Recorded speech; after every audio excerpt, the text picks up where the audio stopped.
isso, ame mais,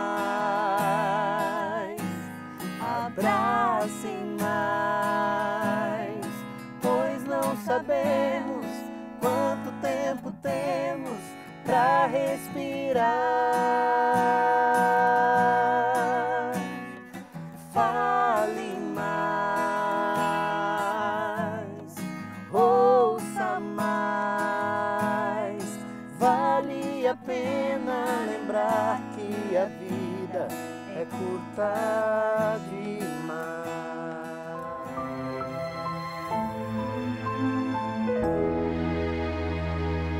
Olá, este é o programa Laços em Família, o primeiro programa do ano. Que alegria estar com você para conversar um pouquinho mais sobre a nossa família e sobre a realidade da sua família. E como é bom começar o ano já falando de diálogo, de conversa. Vamos aprender a dialogar. Assunto muito confundido com discussão, muito confundido com DR, aquelas DR que os homens não gostam de jeito nenhum. Principalmente nas horas certas que a mulher sempre escolhe para discutir relação. Nada disso, nós gostamos de conversar, de dialogar, diálogos que dão frutos, e é sobre isso que nós queremos falar. O Papa Francisco nos ensina, nos dá algumas dicas de como aprender a dialogar para que este diálogo dê frutos. Quando nós casamos, temos 8 anos de casado.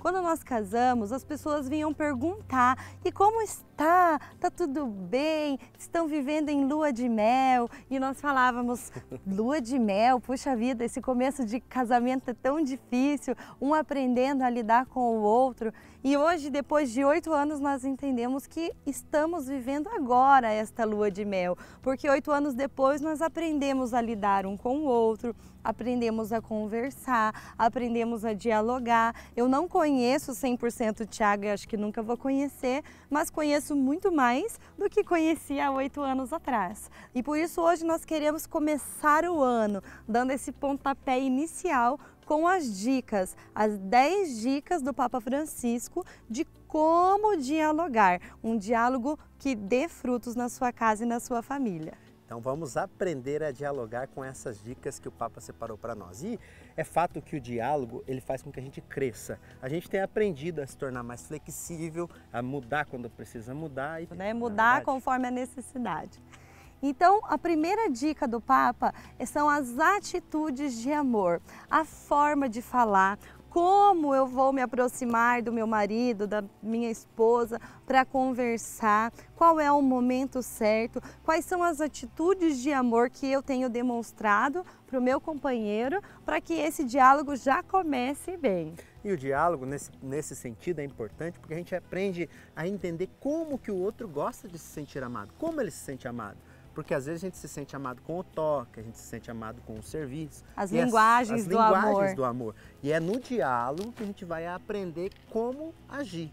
Qual atitude eu devo ter com você e você comigo. Exatamente. E a segunda dica é saber ouvir. E como essa dica é importante, porque a gente aprende desde muito cedo a falar. E a falar, mas não aprende principalmente as a mulheres, ouvir. Nesse caso. Mas eu assumo. Mas eu falo bem também, falo bastante. Tem muito homem que fala bem.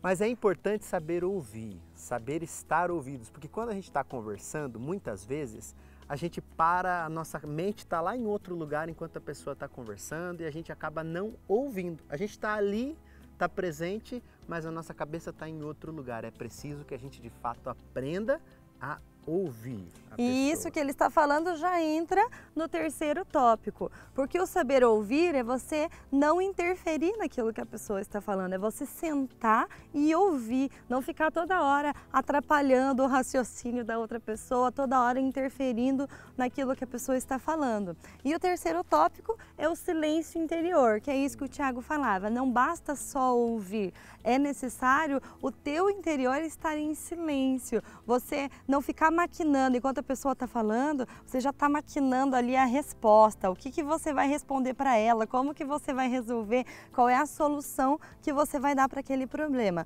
Então, o terceiro ponto é o silêncio interior. E quem que pode ser um exemplo de silêncio interior para a nossa fé Maria. Ela que guardava tudo em seu coração, que a gente também seja como Maria.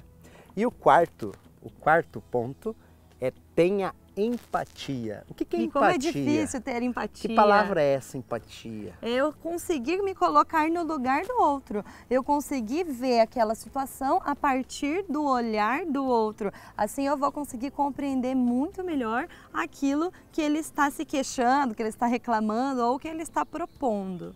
Se o próprio Deus, que é Deus, quis se fazer homem para nos salvar, ou seja, se colocar no nosso lugar para nos salvar, quem somos nós para não nos colocarmos no lugar do outro?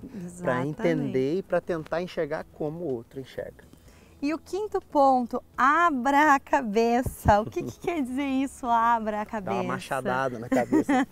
Entenda que não é o seu ponto de vista que está certo. Entenda que através daquele diálogo, onde um tem uma opinião e o outro tem outra opinião, pode surgir uma solução diferente daquilo que cada um havia pensado. Então abra a cabeça, se permita a mudar de opinião, se permita admitir que você pode estar errado e que o seu companheiro ou sua companheira pode estar certo naquilo que ela está falando. Então, abra sua cabeça, permita-se a novas ideias, a novas soluções para essas questões. E o sexto tema é expresse sem ferir. Expresse sem ferir. Olha, nós homens temos uma incrível capacidade de ser ogro, de ser grosso, de ser irônico. Então, quando a gente está dialogando, conversando, é importante a gente ter essa sensibilidade de que muitas vezes a gente pode ferir o outro com as nossas palavras, né? A ira, no momento de raiva, né? Será que não é melhor a gente esperar um pouquinho, acalmar o coração para depois falar? Porque com a cabeça quente, às vezes a gente pode falar uma coisa que magoe, que possa causar danos para a pessoa. E muitas vezes é uma coisa tão pequena, uma situação tão simples de ser resolvida, mas que se torna enorme, se torna muito difícil de resolver por conta da forma de falar, por conta de uma grosseria, por conta de uma ironia, de uma palavra no momento errado, da raiva, da ira. Então, o ideal é sentar, respirar, esperar, para que você consiga se expressar sem ferir a outra pessoa. O próximo ponto é o carinho. Puxa vida, o carinho, é difícil, né, ser carinhoso na hora do diálogo. Mas não somente na hora do diálogo. Antes, quando eu quero conversar com o Tiago, eu já vou preparada. Então eu já faço todo aquele esquema pensando, hoje à noite nós vamos sentar para conversar. Então, eu já posso ir preparando o terreno, como se diz, né?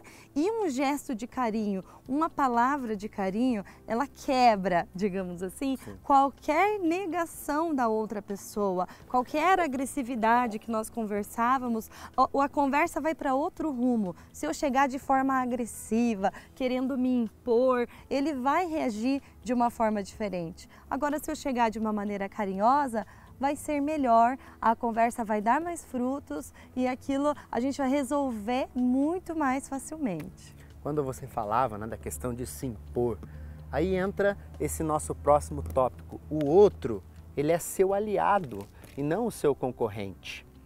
Muitas vezes quando a gente está dialogando, a gente está conversando, a gente quer impor a nossa posição como se fosse ali uma disputa de quem tem razão. E o diálogo não é isso, o diálogo é uma troca, ninguém está ali para querer saber quem é certo e quem é errado. Ninguém é melhor do que o outro. Ninguém é melhor do que o outro, nós estamos dialogando para que a gente chegue num consenso, num consentimento. Para o melhor para os dois, e não para aquilo que é melhor para mim ou melhor para você, Sim. Mas que seja bom para os dois. E não adianta eu chegar no Tiago para conversar com ele, para dialogar e não estar preparada, com o meu interior preparado. Então, o próximo ponto é alimente o seu interior. Como você está? Você está com muita raiva? Você está nervoso? Você está irado? Ou você está bem? Como você pode alimentar o seu interior para ter essa conversa, para esse diálogo com o seu companheiro, com a sua companheira? Então, faça uma oração, se mantenha conectado com Deus. faça leitura sobre aquele tema que você quer conversar, sobre aquele assunto, tenha bons amigos que possam te dar bons conselhos, tenha uma direção espiritual, esteja com o teu interior preparado para que você possa dar o teu melhor, exteriorizar o teu melhor para o teu companheiro. E o Papa Francisco, nesses 10 pontos, ele coloca como último tópico, último item, as principais reclamações que as pessoas dizem, né, nos confessionários, enfim, sobre a vida familiar e o diálogo. A vida a dois, né, as reclamações. Então a primeira reclamação, que não me ouve. Puxa, eu falo, mas ele não dá importância, ele não me ouve, ele não dá espaço para eu falar. Então essa é uma grande reclamação. Ele não ouve aquilo que eu quero. Então, parceiros aí, maridos, esposas, deem mais atenção, estejam mais atentos às necessidades do seu companheiro. De repente, a sua esposa está querendo se aproximar para ter uma conversa, para um diálogo e não está conseguindo espaço para chegar até você. E quando ouve, parece que está em outro mundo, está em outro planeta, né? Então é importante que o outro, né, seja o homem ou seja a mulher, quando está ouvindo, como a gente já falou naquela outra dica, é que a gente realmente esteja atento àquilo que o outro está falando, né? Não que a nossa mente esteja lá em outro planeta, mas realmente estar com o outro, naquilo que ele está falando.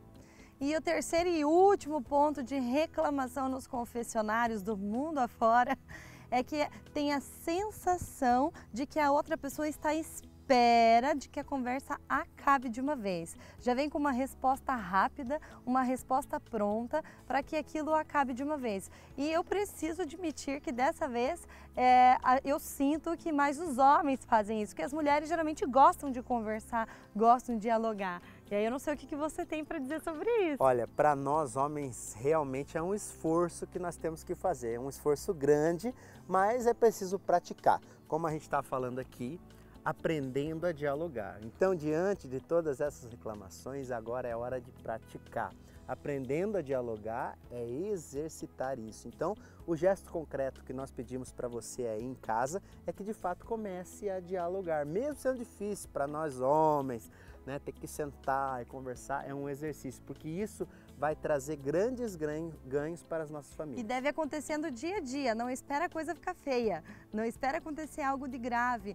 Converse sobre os diversos assuntos, sobre as situações do dia a dia, para que as conversas fluam bem, sejam rápidas, não sejam aquelas conversas pesadas, aquelas conversas que a gente não consegue praticar nesses 10 pontos que o Papa Francisco nos instruiu. Esperamos que tenha valido para você essas dicas, que você coloque elas em prática e envie para nós pelas redes sociais da TV Evangelizar. Será uma alegria saber que você conseguiu colocar em prática todas as dicas do Papa Francisco. Deus abençoe você e a sua família e até a próxima semana. Por isso ame mais, abrace mais, pois não sabemos quanto tempo temos para respirar. Fale mais, ouça mais, vale a pena lembrar que a vida é curta demais.